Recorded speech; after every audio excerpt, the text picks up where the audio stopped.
आप देख रहे हैं जय भारत टीवी। जो बाहर निकले हैं वोट डालने, निश्चित तौर पे वो कांग्रेस के पक्ष में आए। जो भाजपा समर्थक वोटर था वो शर्म के मारे बाहर नहीं आया। पूरे प्रदेश में और देश में जो इस समय वातावरण है वो भाजपा के खिलाफ है। बहुमत से कांग्रेस की सरकार बन रही है और 45 से ज्यादा सीटें कांग्रेस की आ रही हैं। प्रदेश की जनता के पेट में रोटी नहीं होगी, सर में छत नहीं होगी, तन में कपड़ा नहीं होगा, तो उसको रोटी कपड़े मकान की ज्यादा चिंता है। हिंदू मुस्लिम और ये तमाम चीजें अब नहीं चल रही है। नमस्कार, आप देख रहे हैं जय भारत टीवी। आपके साथ मैं हूं अंकित काला। उत्तराखंड में साल 2022 के विधानसभा चुनाव का फाइनल आंकड़ा निर्वाचन आयोग की ओर से जारी किया जा चुका है। 65.37% यहाँ पर मतदान हुआ है। तमाम राजनेता, बुद्धिजीवी इस आंकड़े का अपनी अपनी तरह से विश्लेषण कर रहे हैं। तमाम जो कांग्रेस के प्रत्याशी हैं वो भी इस आंकड़े का अपनी तरफ से विश्लेषण कर रहे हैं। और इसी तरीके से हमारे कैंट विधानसभा से कांग्रेस पार्टी के प्रत्याशी और पार्टी के प्रदेश उपाध्यक्ष सूर्यकांत धस्माना जी भी हमारे साथ मौजूद हैं। उनसे जानने और समझने की कोशिश करते हैं कि आखिर वो इस मतदान के जो प्रतिशत का किस तरीके से विश्लेषण कर रहे हैं, किस तरीके की परिस्थितियां वो देखते हुए नजर आ रहे हैं। सर, जय भारत टीम में आपका बहुत बहुत स्वागत है। धन्यवाद।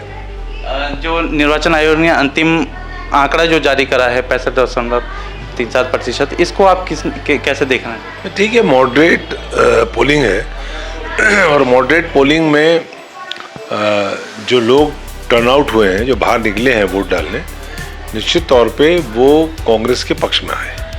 आप देखेंगे ग्रामीण क्षेत्रों में मतदान ज़्यादा हुआ है, शहरी क्षेत्रों में मतदान कम हुआ है। देहरादून के अगर आप राजपुर से लेकर के कैंट विधानसभा क्षेत्र या और विधानसभा जो शहरी क्षेत्र की हैं उनको देखेंगे तो उसमें मतदान का प्रतिशत थोड़ा कम रहा। और ग्रामीण क्षेत्रों में आप देखें, सहसपुर में आप देखें, विकास नगर में, डोईवाला में, वहाँ ज़्यादा हुआ है। तो ग्रामीण मतदाता गुस्से में बाहर निकला है बीजेपी के खिलाफ, और शहरी मतदाता जो भाजपा समर्थक है या तो वो निकला नहीं है, और निकला है तो वो कम निकला है। आप कॉलोनीज में देखिए, मेरे विधानसभा क्षेत्र में अगर आप एक वसंत विहार इलाके में आएंगे तो वसंत विहार सीमा द्वार से लगे हुए खाले नालों में ज़्यादा वोटिंग हुआ है और ऊपर की कॉलोनीज में कम वोटिंग हुआ है। तो जो कम वोटिंग हुआ है उसमें भी हमारा मतदान हमारे पक्ष में ज़्यादा है। जो भाजपा समर्थक वोटर था वो शर्म के मारे बाहर नहीं आया।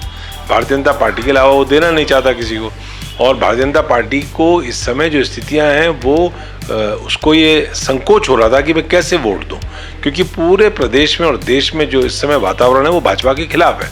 किसान आंदोलन हो, महंगाई हो, बेरोजगारी हो, ये सारे ऐसे विषय हैं जो कन्विंस हो रहा है उनका मतदाता भी कि इसमें कुछ कर नहीं पाई भाजपा।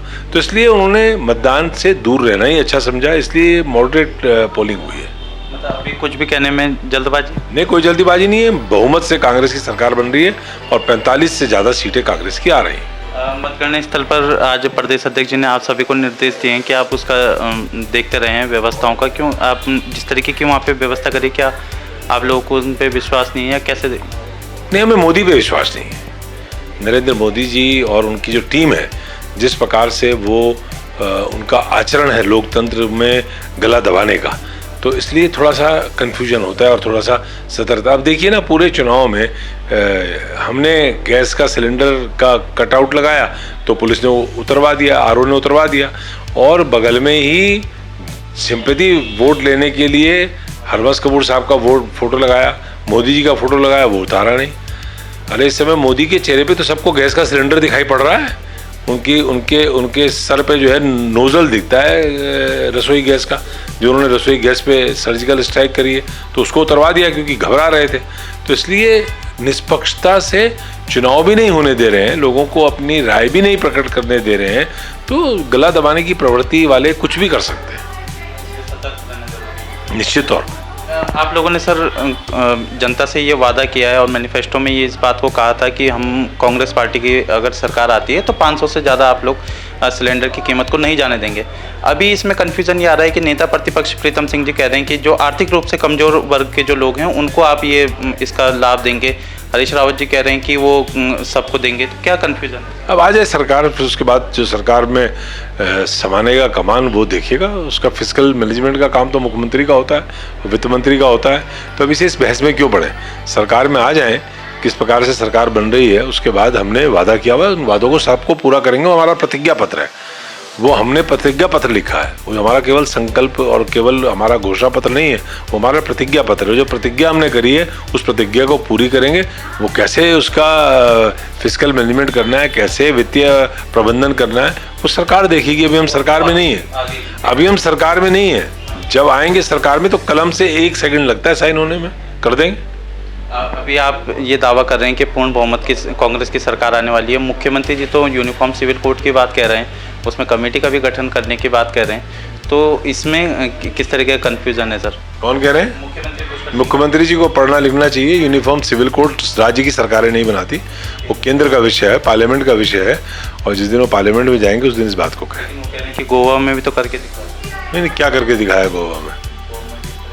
नहीं, कोई नहीं कर सकता। किसी सरकार के अंदर ये उसको शक्ति नहीं है कि वो केंद्रीय कानून, जो केंद्र के विषय हो, उस पर कोई कानून बना दे। आप देखना सर, इस समय जिस तरीके से बेरोजगारी बढ़ी है या महंगाई बढ़ रही है, अभी कई सारे डेटा भी फैक्स फिगर पे आ रहे हैं, लेकिन जो चर्चाएं हो रही है वो वेशभूषा पर हो रही है और यूनिफॉर्म सिविल कोड पर हो रही है। तो इन सब परिस्थितियों को कैसे देखते हैं सर? ये ध्रुवीकरण का असफल प्रयास है। प्रदेश की जनता के पेट में रोटी नहीं होगी, सर में छत नहीं होगी, तन में कपड़ा नहीं होगा, तो उसको रोटी कपड़े मकान की ज़्यादा चिंता है। हिंदू मुस्लिम और ये तमाम चीज़ें अब नहीं चल रही हैं। अब मैं समझता हूँ कि इस पर ध्रुवीकरण हो नहीं सकता। उत्तर प्रदेश में भी कोशिश कर रहे हैं। ये तो इतने बेशरम लोग हैं जो कहते हैं राम को हम लाएं, जो पूरी दुनिया को लाने वाला है, जो इस पूरी सृष्टि का मालिक है, जिसमें कण कण में जो व्याप्त है, उसको ये दावा कर रहे हैं कि हम लाएं। अब राम को ही लाएंगे?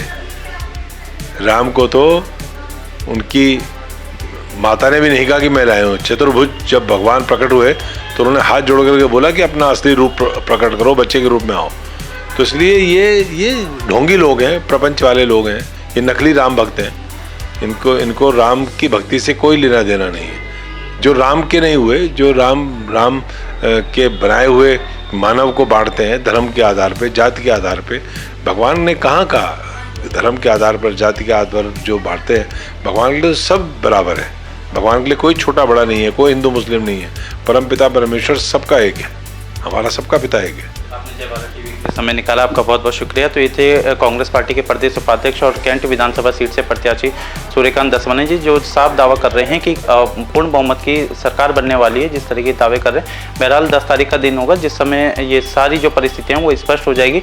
लेकिन अगर आपको हमारे काम पसंद आए तो इस वीडियो को ज़्यादा से ज़्यादा लोगों को शेयर करें, चैनल को सब्सक्राइब करें, साथ ही बेल आइकन को प्रेस करें ताकि लेटेस्ट वीडियो की अपडेट आप तक पहुँचती रहे। अपने सहयोगी नवीन भंडारी के साथ मैं अंकित काला, जय भारत टीवी, देहरादून।